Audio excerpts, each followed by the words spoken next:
Good evening, and once again, welcome to another edition of the Shadow Gallery. I am, as always, your host, James Donnelly. And you know what time it is? It's time for New Comics, bitches!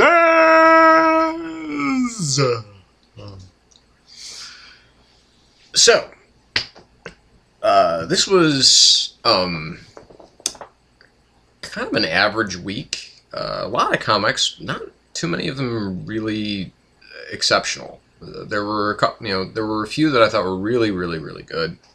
One that I thought was great, and the rest just kind of didn't really hold up to snuff for me.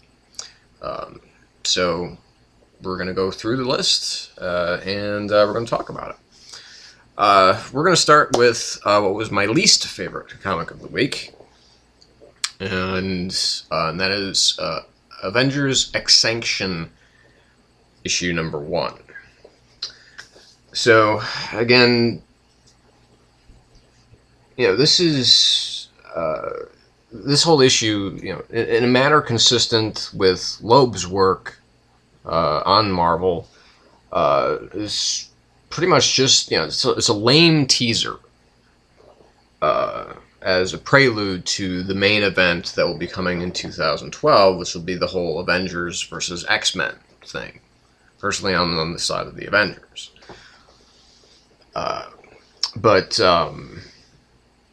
Really the only highlight of this book to me was McGinnis's art. Ed McGinnis is, he's a tremendous artist.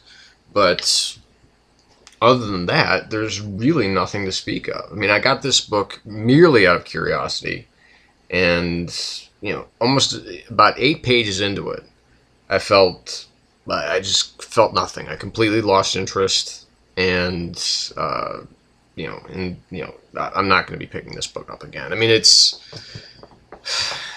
first of all, part of it is that I don't like Cable. I don't like that character. He does nothing for me on any level whatsoever. So it's just, so having him kind of as the star, the instigator of this event, to me is a poor choice.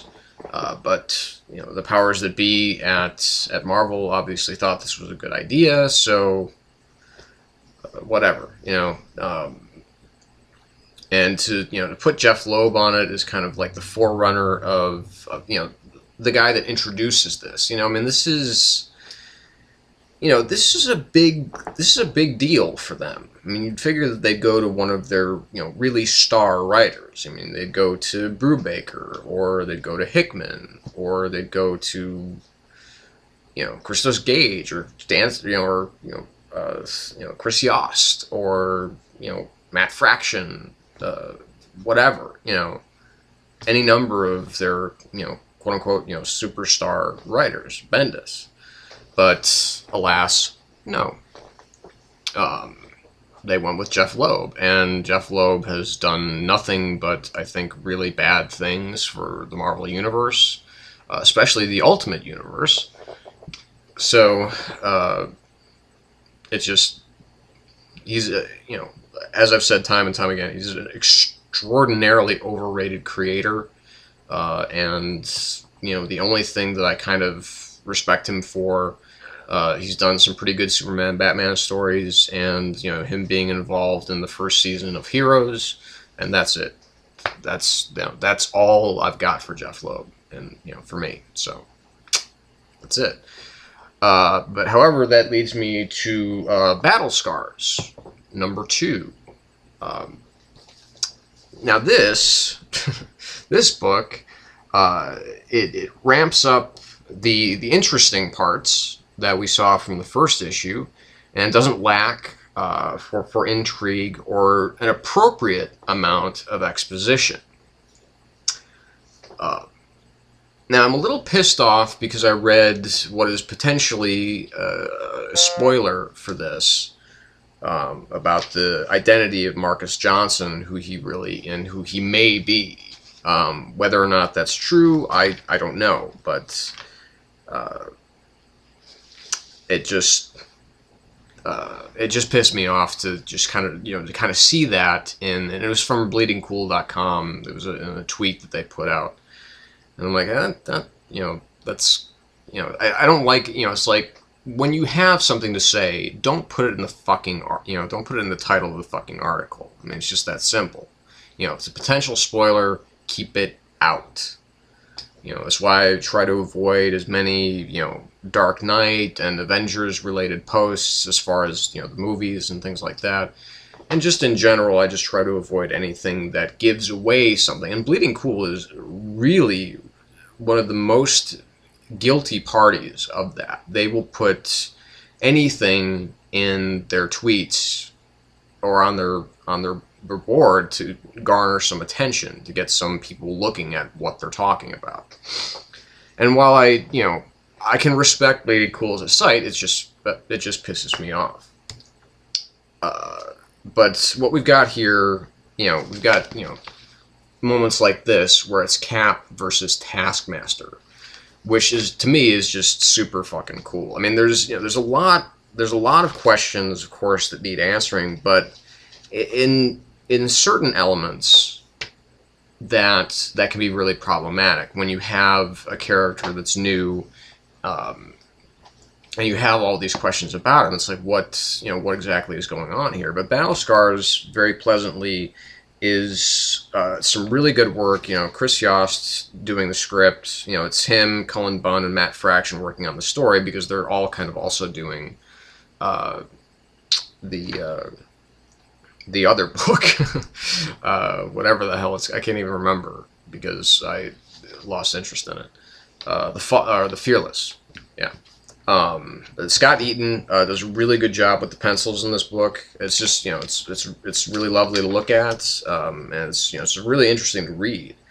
So, and just it keeps that, it keeps this intrigue level up, and it keeps it high, and it keeps it running at a really good pace. So this is a pretty damn good book. So I would give it, I would say, a solid 3.5 out of 5, closer to 4 probably.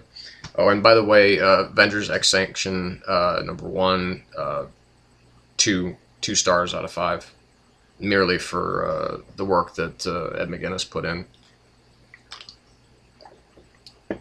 Moving along, we've got New Avengers #19. I've come to really kind of get into this book. I was really, not into it for a while. And it was more that, what kind of got me back into it was, that Daredevil was going to be joining this team. And, it's more about kind of like their, this is the team that can pretty much do anything however they want to. And, of course, this particular series has, I think the most focus on Norman Osborn and the out of the ashes rising again, the Dark Avengers with, Madam Hydra and the Gorgon and, so on and so forth. So, I mean, it's, a lot of really interesting stuff going on in this book. So it's, and, the question of, who is Victoria Hand, who is she loyal to? Is she loyal to Osborn, who she used to work under, or is she now loyal to Captain America? Again, it's a big question mark, and I love how Spidey has this kind of persistent suspicion of her. He's never really quite sure where she's coming from, but he's always ready to think the worst about her, which is unusual for Spider-Man. But when it comes to Norman Osborn, he does not dick around. I mean, he really feels it. He takes it very personally, and there's some really good reasons for that over the course of Spidey's life, that he should be taking things involving Norman Osborn very personally. The opening scene with Daredevil and Squirrel Girl, it's just priceless. I love that. I love those moments.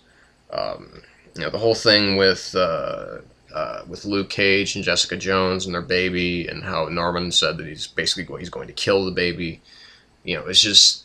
These are the kind of things that keep me coming back for more, and among them, of course, being Mike Deodato's art. His art is just, it's absolutely gorgeous.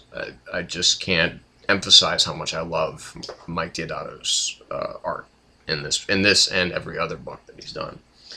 But in these books especially, he's a master. He really is, of creating, of light and shadow, and just making things really dynamic. Is an excellent comic book superhero artist and should be respected as such.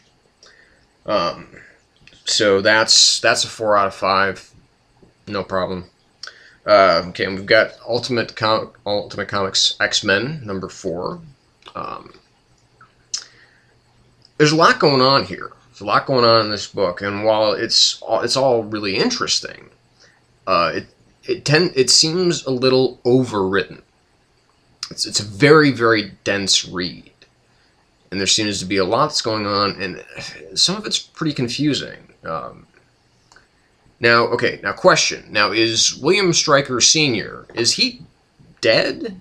Is the younger William Stryker, is he, like, seeing him in his, is it, like, is he, like, the, is it kind of like a ghost or something like that, or is he really there? That's never really made clear to me. Now, on a personal note, as far as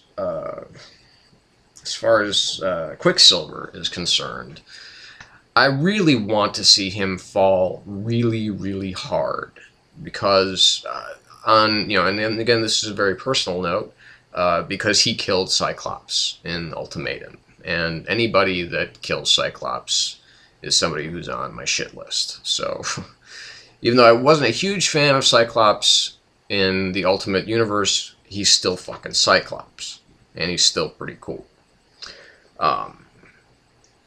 The kind of reveal at the end here is really interesting. I like the kind of confrontation between Kitty and